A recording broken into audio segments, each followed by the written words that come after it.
Olá pessoal, Silas aqui.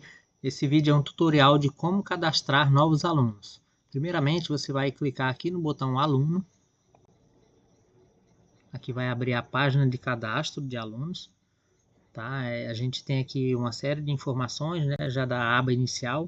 Aqui a gente tem as abas com as informações que serão inseridas, já para vocês se familiarizar. Tem identificação, necessidades especiais, documento, endereço e responsável, que são as principais, tá? Primeiramente, a gente precisa saber se esse aluno que a gente quer cadastrar já não está no sistema. Tá?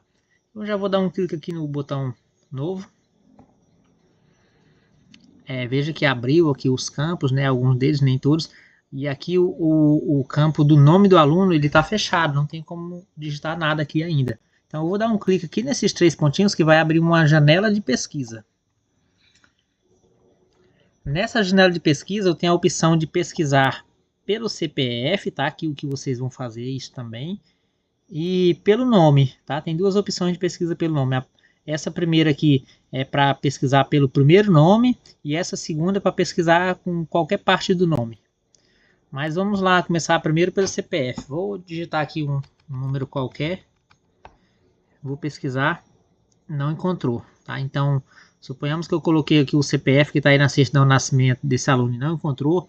Então, se esse aluno já tem um cadastro, não foi informado o CPF, né? Mas é possível que ainda que tenha um cadastro.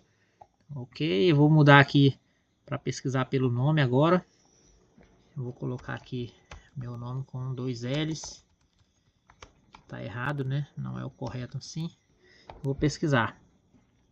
Ele também não encontrou. Então, se eu já pesquisei pelo CPF desse aluno e pelo nome e ele não encontrou, significa que esse aluno não tem no nosso banco de dados. Tá? Feito isso, agora sim eu posso digitar as informações desse aluno. Então eu vou clicar aqui agora no botão adicionar. Clicando aqui ele vai abrir para mim todos os campos agora que eu preciso colocar informações, né? Iniciando aqui pelo próprio CPF, que os alunos hoje em dia a maioria deles já tem o CPF na certidão de nascimento, né? Então você vai digitar aqui o CPF desse aluno, tá? Digita aqui o CPF, aí vem para cá, digita o nome do aluno. Digita aqui o nome do aluno, acho que não vai aceitar aqui número. Deixa eu colocar aqui teste. Coloca aqui a data de nascimento desse aluno. Vou colocar aqui também uma data fictícia. Coloca aqui o sexo do aluno, né? São informações que são até obrigatórias nesse primeiro momento, tá? Principalmente data de nascimento, nome, né? E tem aqui, ó, vocês vão ver que está com um asterisco de obrigatório o estado e município de nascimento. Tá? O estado você não pode só simplesmente digitar, por exemplo, Pará. Não posso fazer isso, tá? Eu tenho que encontrar ele aqui nessa lista suspensa. O que eu posso fazer é começar a digitar, por exemplo, colocar o PAR, que ele vai encontrar Pará, e aí eu clico em cima, certo? Trairão da mesma forma. Ou eu clico aqui e vou procurando até achar, ou eu começo a digitar aqui, aí ele vai aparecer para mim. Olha só, apareceu, eu clico em cima. Pronto, aqui já tá feito. Como eu tenho uma série de informações para colocar, então para eu não perder as informações que eu já coloquei, eu já clico em salvar. O sistema já vai aceitar salvar, né, esse cadastro inicial, então eu salvo. Já salvei e garanti que eu não vou perder o que eu já iniciei aqui. Aí agora eu clico aqui no botão editar novamente e vou continuar. Vou colocar aqui a certidão de nascimento, né? Certamente, ou pelo menos a maioria das vezes a gente vai ter certidão de nascimento. Raridade de acontecer de ter de casamento, a não ser na EJA, né? Então, certidão de nascimento. Aqui eu vou informar qual é o tipo de certidão, se é aquele modelo antigo ou as novas. Para vocês que têm alguma dúvida, o modelo novo é aquele modelo que tem um número bem grandão, com vários dígitos, tá? Que é a gente chama de matrícula, que lá é um número de matrícula. Então, se ele tiver aquele número lá grande, você já sabe que é o novo. Tá? E aí você seleciona o novo, você vai digitar aqui aquele número grandão todinho. Quando você digitar, ele já vai preencher automaticamente isso aqui, isso e isso, que eram as informações antigas, né, que tem naqueles antigos, na verdade, que é o termo, folha e livro. Tá? E a data de emissão é aquela data que aparece lá no final da certidão de nascimento, tá? É aquela data lá embaixo. Aqui você vai selecionar o município do cartório, vai encontrar aqui, e aqui você vai selecionar os cartórios que vão aparecer disponíveis desse município. Tá? Basicamente é isso que é para fazer. Eu vou cancelar para sair daqui essa informação, editar de novo. Aí agora na próxima aba eu tenho aqui necessidades especiais, tá? Isso aqui é um ponto muito importante que tem que ser preenchido. Primeiramente a gente precisa informar se esse aluno se enquadra como educação especial ou não. Se ele tem alguma dessas necessidades aqui, ó, que estão nessa lista, que são as listas de necessidades especiais previstas pelo MEC, tá? Você coloca sim aqui, porque ele faz parte do público-alvo da educação especial. Tá? Agora, se ele tem algum desses transtornos que aparece aqui nessas duas colunas, né? Principalmente o TDAH, que é o mais comum, TDAH, tem dislexia, né? Dislalia também é bem comum, disgrafia. Esses transtornos eles não se enquadram no público-alvo de educação especial, pelo menos não para o MEC, né, na legislação atual. Então, quando for essa aqui a condição dele, você vai marcar aqui, por exemplo, TDAH, mas aqui vai permanecer como não, tá? Aqui vai permanecer como não. Até porque, pelo menos com a legislação que a gente tem agora, esse aluno ele não tem direito a acompanhante, né? Apesar de que no nosso município eles recebem esse atendimento, tá? Então, quando for TDAH, marca aqui, mas aqui permanece não. Acontece de ter um laudo dizendo que o aluno tem transtorno global do desenvolvimento. Em alguns laudos não fica especificado que é autismo, porém é autismo, tá, pessoal? Então, se tiver um laudo desse tipo de algum aluno, você vai marcar aqui a opção transtorno do espectro autista, tá? Marca primeiro aqui sim, depois que você marcou sim, ele vai desbloquear esses campos e aí você marca aqui a opção, tá? E uma vez que você informou que ele faz parte do público-alvo de educação especial, aí você vai ter que colocar essas outras informações aqui, tá? Que é se foi por laudo ou por hipótese, né? Os nossos casos, eu acredito que sempre é por laudo. Se necessita de avaliação, né? Você vai marcar aqui já avaliado, que é os nossos casos. Se necessita de acompanhamento, sim. E aqui, profissional, auxiliar de educação especial. Tá? Basicamente é isso que é para fazer. A gente tem a opção aqui ainda de colocar o CID, né, que vocês podem colocar aí também, apesar de não ser obrigatório, mas é interessante que se faça, tá? Vou até marcar aqui que eu tenho TDAH.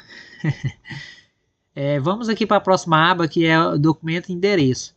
Aqui também é muito importante, pessoal, que vocês coloquem o cartão do SUS do aluno, tá? O número dele. Aqui onde está essa localização, é muito, muito importante que vocês coloquem a informação correta, tá?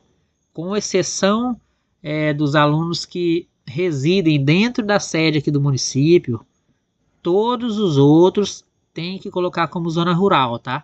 De todas as comunidades, do distrito de Caracol também, de todos, mesmo que o aluno more dentro da comunidade, dentro do distrito, mora em frente da escola, ainda assim é zona rural, tá? Porque a gente tem uma lei de zoneamento urbano daqui do município e nessa lei não foram enquadradas as comunidades. Na verdade, não foi feito ainda o estudo, né, de zoneamento e nem é criado a lei em si do zoneamento das comunidades. Tá? Então, por isso, por via de regra, apenas a sede aqui do município se enquadra como urbana. Tá? O restante todo é zona rural. Aqui vai o CEP do município, né? Que vocês já conhecem. Colocou o CEP, ele já coloca aqui o Pará e o município. Aqui tem as informações de bairro, né, de local para colocar o nome da rua, número, complemento. Essa parte aqui embaixo que é e-mail, que seria do aluno, isso aqui não é tão importante, tá? Tem aqui o telefone também, se vocês quiserem colocar, pode colocar. Mas o importante realmente é aqui a questão da zona rural, tá? E aqui o CEP também. Aí avançamos aqui para a aba de responsáveis. Isso aqui também é extremamente importante. No nosso banco de dados de 2025 a gente teve aí muitos casos de aluno que não estava informado corretamente aqui esse dado, né? Então isso aqui não pode faltar de forma alguma, porque a gente trabalha com alguns documentos que é necessário o nome dos responsáveis do aluno, por exemplo, uma ficha individual, um boletim, uma declaração, né? E se eu não colocar aqui, logicamente não vai aparecer lá, né, nos documentos na hora que for gerado. Então eu preciso informar. Esse aqui, como está em branco, então a gente tem aqui alguns botões, incluir, editar e excluir. Isso aqui se refere à informação do responsável, né? Tem aqui ainda uma opção para pai não declarado, tá? Eu até peço que vocês verifiquem em todos os casos que tem só o nome da mãe devido não ter um pai declarado na certidão, então você marca essa opção, que a gente quando olhar já vai saber que é porque não tem, tá? Quando você estiver fazendo o primeiro cadastro, aí vem aqui no botão incluir, vai aparecer esta janela, tá? Nessa janelinha a gente tem uma série de informações que podem ser colocadas aqui do responsável pelo aluno. Só que a gente vai focar em 3 informações que é aquelas que não pode faltar de jeito algum, tá? Que é o nome do responsável, aqui o parentesco do responsável e aqui a filiação, vocês já vão entender. Para colocar o nome, veja que está bloqueado, ó. Eu vou clicar nesses 3 pontinhos, ele vai abrir aquela mesma janela igual o lado de pesquisa do aluno. Mas aqui eu nem vou pesquisar, eu já vou direto aqui no adicionar, tá pessoal? Não precisa pesquisar não. Vem aqui adicionar. E aí ficou aberto, você vai digitar aqui o nome.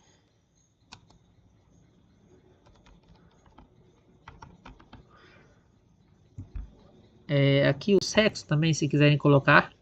Eu costumo colocar nos cadastros que eu faço, tá?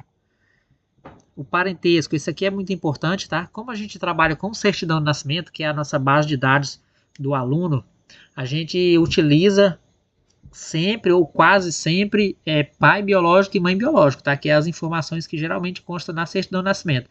Vocês só vão colocar diferente disso se tiver um documento diferente, uma certidão diferente, às vezes pode ser que tenha, tá? Então aí vocês vão colocar de acordo com o que tiver, mas se não, vai ser pai biológico e mãe biológica, tá?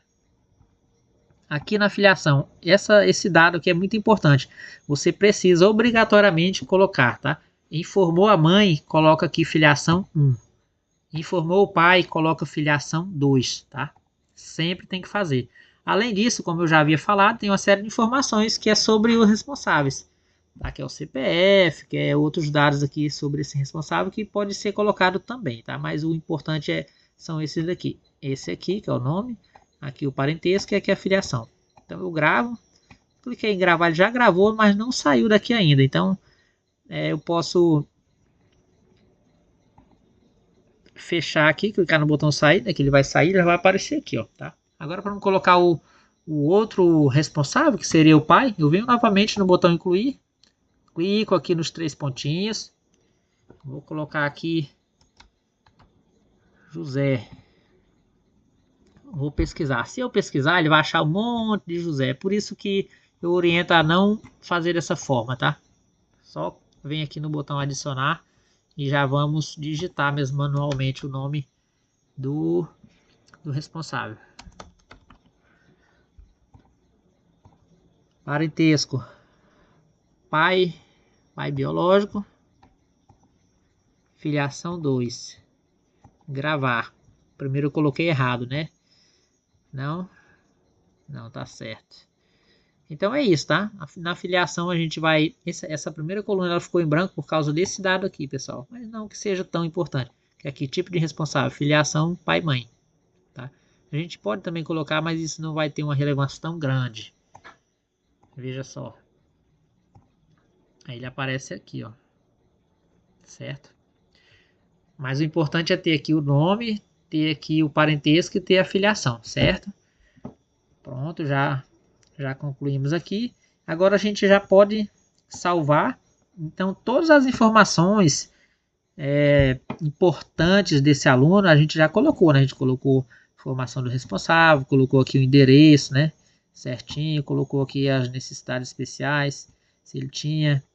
Colocamos também a identificação, tudo que precisava. Então esse aluno ele já está pronto para ser inserido lá na turma, tá? Esse aqui é o cadastro que vocês já podem fazer enquanto as turmas não estão prontas para que seja enturmados esses alunos, né? Vocês vão fazendo esse cadastro, tá? Lembrando que para quem já trabalhou ano passado, a gente tem também que atualizar cadastro de alunos, tá? Os cadastros de alunos que de repente mudaram de escola, né? Foram de uma escola para outra, aluno que talvez antes era da zona urbana, agora é zona rural, ou vice-versa, tá? Então tem que fazer essas atualizações, verificar os alunos que está faltando aqui a informação do responsável e colocar, tá, pessoal? O vídeo ficou um pouquinho longo, mas eu espero que vocês possam assistir e de repente tirar as dúvidas.